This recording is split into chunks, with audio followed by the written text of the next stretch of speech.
स्व राधेश्याम दुबे व स्व शैल कुमारी की पुण्यतिथि पर भव्य आयोजन, साधु संतों का सम्मान व जरूरतमंदों को दान। बृजेश कुमार दुबे ने श्रद्धा व सेवा के साथ निभाए पुत्र धर्म की मिसाल। अखिल भारत वर्षीय ब्राह्मण सभा के राष्ट्रीय सचिव एवं भाजपा स्वच्छता अभियान के सह संयोजक, पूर्व प्रदेश कार्यकारिणी युवा मोर्चा के सदस्य बृजेश कुमार दुबे ने अपने निजी आवास जाफरपुर पर अपने माता पिता स्व राधेश्याम दुबे एवं स्व शैल कुमारी की नवी पुण्यतिथि पर श्रद्धांजलि स्वरूप भव्य आयोजन किया। कार्यक्रम की शुरुआत वैदिक मंत्रोच्चार एवं विधिवत पूजन अर्चन से हुई। इसके उपरांत बृजेश दुबे द्वारा उपस्थित साधु संतों को अंग वस्त्र भेंटकर उनका सम्मान किया गया। साथ ही गरीब व बेसहारा महिलाओं को दान पुण्य के माध्यम से सहयोग प्रदान किया गया।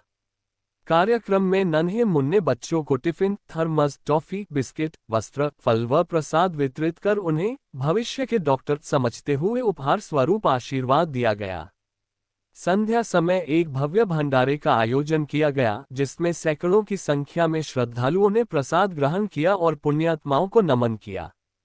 इस अवसर पर बृजेश दुबे ने कहा, जैसे हर वर्ष हम माता पिता की पुण्यतिथि को एक यज्ञ के रूप में मनाते हैं, ठीक वैसे ही इस बार भी हम उन्हें श्रद्धांजलि स्वरूप यह आयोजन कर रहे हैं। शास्त्रों में कहा गया है, पुत्र चाहे कपूत हो सकता है, लेकिन माता कभी कुमाता नहीं होती। मैं अपने आप को सौभाग्यशाली मानता हूं कि मुझे ऐसे माता पिता मिले जिनके संस्कार आज भी मेरी प्रेरणा हैं। उन्होंने आगे कहा कि हर संतान को चाहिए कि वह न केवल अपने माता पिता की जीवित अवस्था में सेवा करे, बल्कि उनके निधन के पश्चात भी उनकी स्मृति को सेवा, दान पुण्य और संस्कारों के माध्यम से जीवित रखे। माता पिता के आशीर्वाद से ही जीवन धन्य होता है। इस पुण्य अवसर पर साधु संत, बच्चे, स्थानीय नागरिक व गणमान्य लोग बड़ी संख्या में उपस्थित रहे और पुण्यात्माओं की स्मृति में श्रद्धांजलि अर्पित की। कार्यक्रम की गरिमा, श्रद्धा और सेवा भाव ने सभी को भाव विभोर कर दिया। आज तक क्या आयोजन किया गया है, क्या क्या बच्चों को अपना परिचय देते हुए। हमारा नाम बृजेश कुमार दुबे है। मैं अपने माता पिता की 9वीं पुण्यतिथि कर रहा हूं, जिसके उपलक्ष्य में अखंड रामायण पाठ 10 जुलाई को शुरू होकर के 11 जुलाई को समाप्त हुआ। हवन आरती के उपरांत साधु संतों, ब्राह्मणों में यथाउचित सामान और नन्हे मुन्ने बच्चों में पढ़ाई लिखाई और बिस्किट इत्यादि का वितरण हमने किया। क्या कहना चाहिए? आयोजन के पीछे का उद्देश्य क्या होता है? हर वर्ष आप कराते हैं, क्या मैसेज देना चाहते हैं? माता पिता जिसके नहीं होते हैं उसे मालूम होता है। माता पिता की दी हुई संपत्ति और दिया हुआ आशीर्वाद है। उसी आशीर्वाद से हम फल फूल रहे हैं। आज हमारे बीच में नहीं है, हम उनको याद करके उनका उत्सव मनाते हैं। समाज को क्या संदेश देना चाहेंगे आप? हम हर युवा वर्ग को, बेटा और बेटी को बताएंगे, यह सिखाएंगे कि आप हमारी तरह से जो भी उचित यथाशक्ति हो अवश्य अपने माता पिता की पुण्यतिथि मनाएं और उन्हें हर वर्ष याद करें। परिचय देते हुए आपके यजमान द्वारा इस तरह का आयोजन हर वर्ष कराया जाता है, क्या कहना चाहेंगे? जी, मैं राजेश पाठक,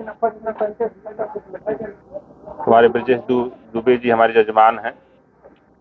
सर्वप्रथम मैं बृजेश दुबे जी को शुभकामना देता हूं, आशीर्वाद देता हूं। ऐसे पुत्र परमात्मा सबको प्रदान करे, क्योंकि पुंगनाम नरकात् त्रायते इति पुत्र। पुत्र शब्द की परिभाषा यही है कि वह अपने पिता को नरक से बचा ले, स्वर्ग में स्थान दिलावे।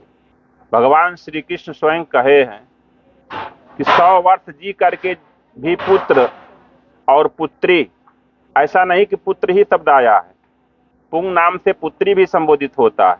पुत्र और पुत्री दोनों लोग अगर अपने माता पिता की सेवा करें तब भी मातृ ऋण से और पितृ ऋण से ऋण नहीं हो सकती। दूसरा, उसी भागवत में भगवान कृष्ण बोले हैं कि सामर्थ्यवान होकर के जो अपनों को भूल जाता है उसका जीवन अरण्ये रोदनम जथा, जंगल में रोया कौन जाना।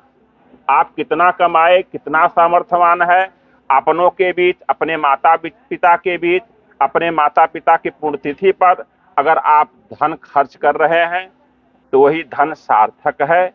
इसी कामनाओं के साथ मैं बहुत बहुत आशीर्वाद देता हूं ब्रिजेश दुबे जी को एवं उनके परिवार को। इस खबर के प्रायोजक है गोल्डन बेकर्स एंड डेयरी, जिनका पता है main market Atraulia Azamgarh. Note हमारे यहाँ ice cream, birthday cake, pastry, patties, नमकीन, बिस्कुट, दूध, दही, घी आदि सभी सामान उपलब्ध हैं तथा ऑर्डर देने पर मटर पनीर भी मिलता है।